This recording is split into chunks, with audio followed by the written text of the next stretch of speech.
अस्सलाम वालेकुम। मैं हूँ मारिया खान।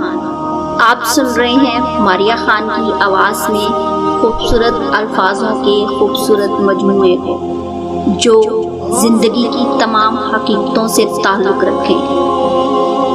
खुशामदीद मेरे चैनल में। मज़ीद अच्छे लफ्ज़ों के अच्छे मजमूए को सुनिए। शुक्रिया।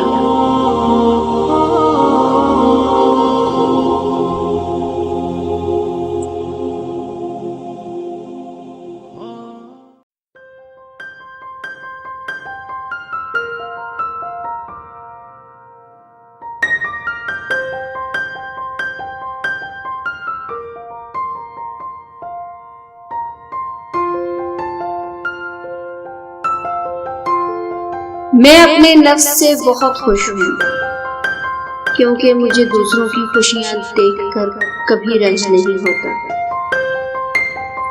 मुझे लोगों के पास दौलत देखकर लालच नहीं होता। मैं किसी दूसरे की किस्मत पर रश्क नहीं करती।